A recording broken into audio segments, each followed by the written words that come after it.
Look at this orange. Vibrant, full of life, promising sweetness. Now imagine the pressure, the relentless squeeze that wrings out every last drop of what you have to offer, until your energy, your kindness, your very essence is gone, taken by someone or something else. And then you're discarded, left behind like a hollowed-out peel. Have you ever felt that? That profound sense of being completely used up, where the world took everything you had and then decided you were no longer valuable? It's a uniquely painful feeling, a quiet devastation that leaves you feeling invisible and brittle. I know that feeling intimately. I've lived in that space of emptiness, haunted by betrayal and abandonment. I've given my all to jobs that saw me as a resource, to friendships that were a one-way street, to relationships where my worth was measured only by what I could provide. I was left feeling like a shell, wondering if I had anything left inside. And if you're watching this, maybe you're there right now. Maybe you're sitting in the quiet aftermath, looking at the pieces of yourself and wondering how you'll ever feel whole again. I see you. I understand that ache, that feeling of being utterly spent. But I need you to listen very closely. That orange peel, it's not useless. Far from it. It holds the most potent part of the orange, the zest. It has a fragrance, a strength that the juice never had. The very process that hollowed it out also concentrated its power. And the same is true for you. Being used does not mean you are useless. It means you have survived a process that has forged a new kind of strength within you. A resilience, a wisdom, a depth of character that can only be earned through hardship. What you've been through is not your ending, it's your origin story. Today we start writing the next chapter. This isn't just about getting over it. This is about alchemy, transforming the lead of your pain into the gold of your purpose. In this video, I'm going to share 5 crucial, powerful steps to reclaim your narrative. These aren't just tips. They are a blueprint for rebuilding your sense of self, for turning that raw experience into an unshakable foundation of power. We will walk this path together, and you will see that you were never discarded. You were being prepared. I remember a time when I gave my all to people who only cared about what I could provide. When the money, favors, or energy ran out, so did they. It felt exactly like being an orange, squeezed dry and left to rot. Maybe you felt the same, at work, in relationships, in friendships. But listen carefully, that pain doesn't define you. What you do next will. Number 1. Accept that people will use you. This might sound harsh, even cynical, but it's the first, most crucial step toward reclaiming your power. Acceptance isn't about resignation. It's about seeing the world with clear eyes. It's acknowledging a fundamental truth of human interaction. Not every connection is built to last a lifetime. Think of your life as a journey. Some people are fellow passengers who share a single leg of the trip, offering a conversation or a shared laugh before they get off at their stop. Others are there for a season, like a summer friendship that fades with the autumn leaves. They come into your life to teach you something, to challenge you, or perhaps because you had something they needed at that moment. Their departure isn't always a reflection of your worth, but a simple and sometimes painful reality of life's ever-shifting landscape. The sting of feeling like a convenience, a tool, or a temporary fix is real. Acknowledge that hurt. Let yourself feel it. But don't let it build a fortress of bitterness around your heart. Accepting this reality is the key that unlocks the cage of resentment. It allows you to stop asking, "Why me?" and start asking, "What now?" This isn't about becoming guarded and suspicious. It's about becoming discerning. It's about understanding that you can be a kind, generous, and helpful person without being a resource for endless consumption. Accept the truth, not to diminish your spirit, but to protect it fiercely. Number 2, redefine your value. After the juice has been squeezed, an orange peel often looks like trash, something to be discarded without a second thought. But in the hands of a chef, a baker, or an artist, that same peel becomes the most valuable part. It becomes zest, the concentrated aromatic essence that gives a dish its character and depth. Just because someone treated you like the disposable part doesn't mean you've lost your essence. Your value is not determined by the person who couldn't see it. It was never theirs to assign in the first place. In Japan, there's an art form called kintsugi, where broken pottery is repaired with gold. The philosophy is that the object is more beautiful for having been broken. The cracks are not something to hide. They are part of its history, a testament to its resilience. Your experiences of being used, of being hurt, those are your golden seams. They don't diminish you. They add to the complex, beautiful story of who you are.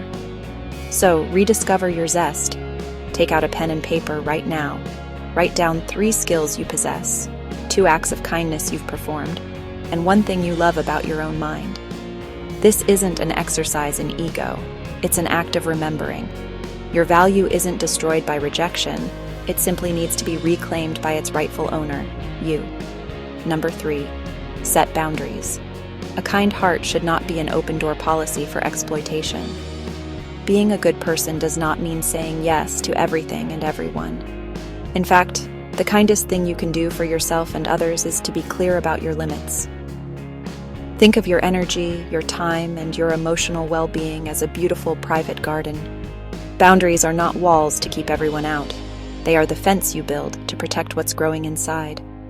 They let the sunshine and the rain in, but they keep out the pests that would trample your flowers. Saying no can feel uncomfortable, especially if you're used to being the reliable one. But your no to a request that drains you is a yes to your own peace. It's a yes to your passions, your rest, and your mental health. Practice it in small ways. I can't take that on right now, but I wish you the best with it. I need to protect my evenings for my family. I'm not in the right headspace to discuss that at the moment. These statements aren't selfish. They are declarations of self-respect. They teach people how to treat you. A healthy orange has a strong, protective peel. Your boundaries are your peel. They ensure that what's inside stays sweet and nourished. Boundaries don't make you selfish. They make you sustainable. They ensure you have enough energy not just to survive, but to thrive. Number 4, invest in yourself. When life squeezes you, what comes out is what you're filled with. So make a conscious choice to fill yourself with things that nourish and strengthen you. Don't stop pouring into yourself, especially when you feel emptied by others. This is your time for a personal renaissance. This is when you become your own most important project. What have you always wanted to learn? Sign up for that online course. What skill would make you feel more confident? Start practicing it for 15 minutes a day. Read books that expand your mind. Listen to music that soothes your soul. Move your body in a way that feels like joy, not a chore. Learn to cook a new dish, explore a trail you've never walked, or simply sit in silence and get to know yourself again.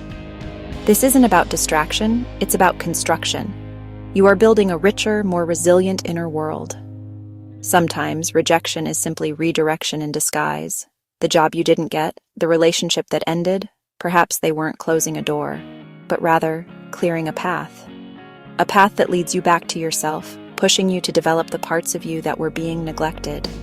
By investing in your own growth, you become so full of your own purpose and passion that you are no longer defined by anyone else's use for you. You are defined by your own becoming.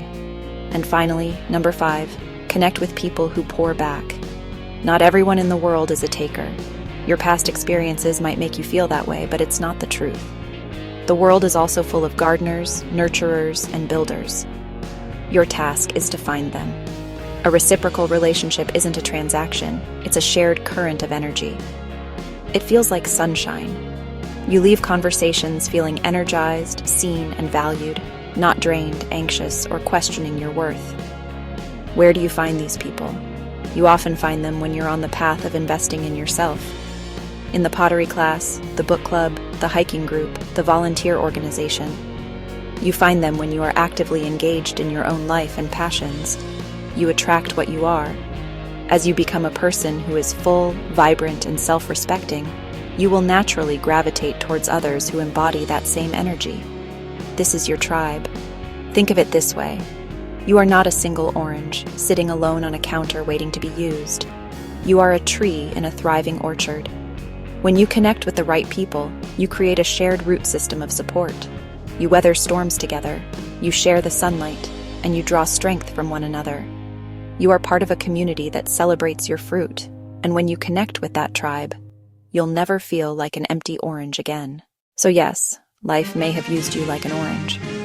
Perhaps the situation squeezed you for every drop of your energy, your kindness, your passion. They took your sweetness and left you feeling like a hollowed-out peel, discarded and forgotten. It's a painful, emptying feeling. But here is the truth they don't want you to remember. You are not the orange. You are the tree. You are the deep roots, the sturdy trunk, the source from which endless fruit can grow. An orange doesn't grow back, but the tree it came from blossoms again season after season. Because of this, you are not finished. You are not disposable. Your worth was never confined to the juice you could provide for someone else. Your true value is in the lessons etched into your bark, the resilience of your roots, the unique way you catch the sunlight. It's in the quiet strength you've cultivated. This inherent value is something no one can ever take from you. It is a profound, unshakable part of your being, far beyond what anyone on the outside can see or measure. You are not a product to be consumed. You are a living ecosystem of potential. If you've ever felt used and utterly discarded, let this be your powerful reminder. Your story is not over. This is not the end. This is the turning point, the chapter where the protagonist, bruised but not broken, realizes their own power. You get to pick up the pen right now and decide what comes next. Will this be a story of healing, of rediscovery, of building a life so full and beautiful that the past becomes nothing more than a prologue to your true greatness? The narrative is yours to write. If this message spoke to the part of you that is ready to grow, let us know by liking this video. Share it with someone who might be feeling weathered and needs to be reminded of the forest they hold within. And subscribe to become part of this community, a place where we celebrate every new leaf. Because you are not just a seed waiting to bloom again. You are the entire orchard, a testament to the power of life to regenerate, to flourish, and to offer its sweetness to the world once more on your own terms.